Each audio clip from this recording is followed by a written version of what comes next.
up, guys? So I know it's been a while since I brought you guys content on the Speed 6, and that's because I've been really busy working on other cars, customer cars, and I haven't had a chance to really do much with the car.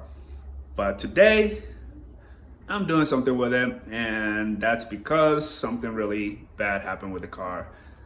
Something went wrong, and I'm still trying to figure out what went wrong with it. I haven't driven a car in a while, and yesterday I took it out for some photo shoots, and I noticed the car felt a little sluggish at times when driving around.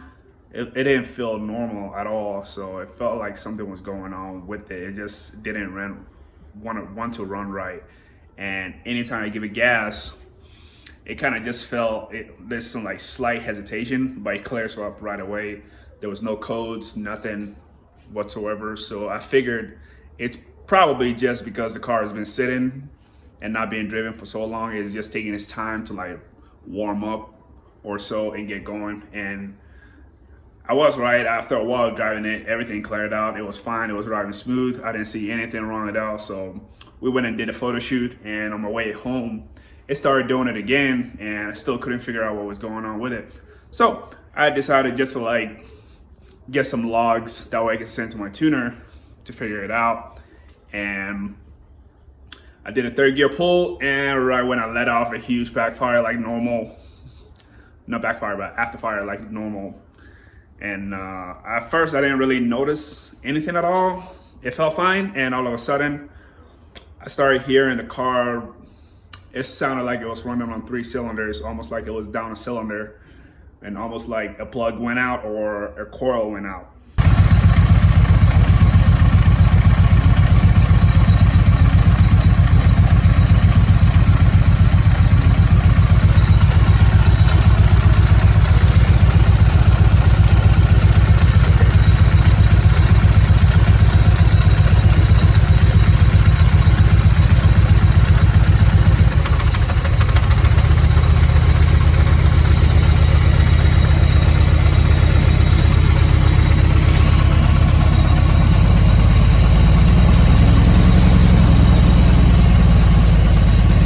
When I got it back, I replaced one of the coils, which was, it finally threw a code, which was cylinder number 2 misfire. So I figured, okay, yeah, might as well just replace the coil since I have plenty of them. Pulled the plug right out. These are the plugs.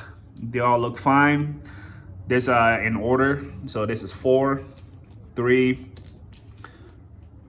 2, and 2 is a little wet on there, as you can see. It has like a little bit of oil stains. And 1. All of them except for 2 were dry. 2 had like a little oil stain on it, so that was where the problem was coming from. But I didn't really see anything on the plug, like any damage on there at all. It just felt fine. And after replacing the coil with another set that I have, it was still misfiring. It just sounded really, really bad, as you can see in the video. It didn't want to behave at all. It felt like it was really, really down the cylinder. So what I went and did, I went ahead and did a compression test, and I got 150, 0, 150, 150. So that automatically told me that was a problem right there. And what I did was I took the valve cover out, and I went ahead and inspect everything. I checked the cams, checked the buckets, checked the springs. Everything was moving normally like it should, and I didn't really suspect anything at all until I put this piston on top of this center, and I brought this piston cylinder 2 all the way up to see if I can see anything in there. It's kind of hard to see, but what I found is one of the valves was stuck open. And I believe I had a case of valve float. The valve in this cylinder was stuck open. So see, I'm sticking this magnet right here. This magnet is sitting directly on the valve. And rotating the engine, it doesn't really change anything at all.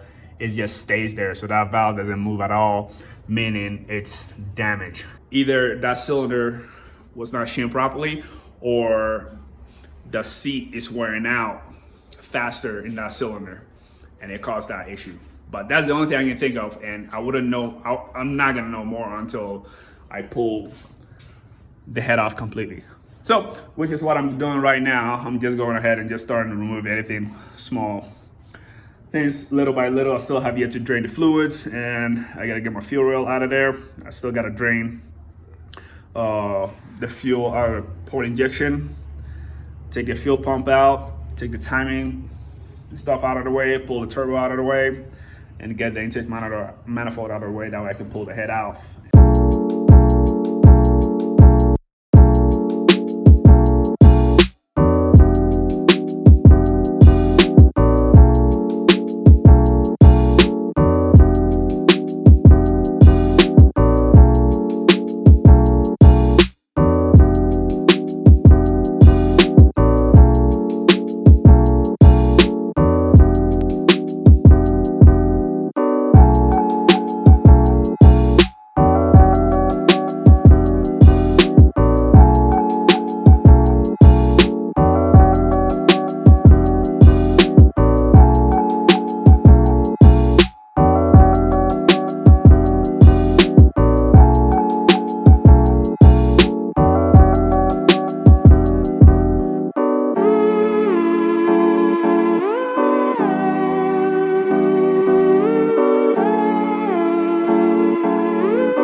All right, guys, so I got everything out. I got the cams out of there. I got everything that I need necessary to get the head off, except for the head studs. That's the only thing that I need to get out. But after taking the cams off, I immediately noticed one thing right there. Cylinder 2, and you can see that bucket is sticking up. It shouldn't have been doing that.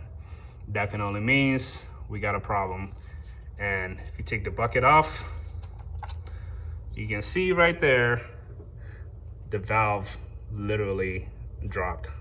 And you can see there's the keeper, there's the everything on there except for the valve. You can see a little bit at the top of the head of the valve right down there.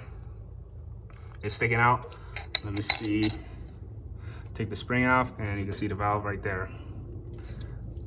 Let's see if we can pull it out. No, can't pull it out. It's stuck in there.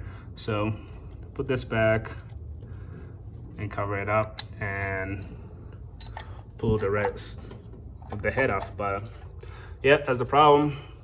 That valve dropped and slammed on the piston. So we'll see what it looked like from the bottom when I get the head off. I'm hoping the piston is okay and it didn't damage it.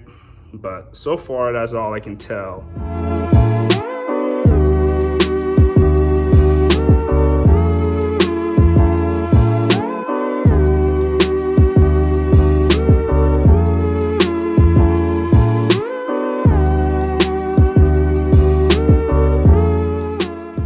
So got the head off, and yeah, so far the cylinders look pretty good. And this is number 2. You can see that little indent right there. but it looked like it's just a small tap of it. I don't see any dent on it. My hand doesn't catch on anything at all. It didn't damage the piston because I'm putting my hand around it and it doesn't catch on anything. There's nothing. There's no divot. There's nothing on there. So it's pretty strong. And now let's take a look at the head. It's right here. And as you can see, here it is right there. So I think this valve just dropped. And from what I can tell, the seats are okay. So hopefully we can just need a new valve and just take it to the machine shop, see what they say about it. They're gonna pop it out, check all cylinder 2, make sure everything is proper and everything is sealing properly, and then go ahead and change what needed to be changed, and we'll get it right back up. This is the head gasket, and as you can see this is the side where it has the O-ring. This is the side on the block. This is the block side, and you can see the marking on there for the O-ring. It's not allowing any combustion at all to escape. And I think that's definitely a good investment in doing the O-rings on there. Definitely help the head gasket seal a lot better. She's definitely good. I don't see anything on the walls, nothing.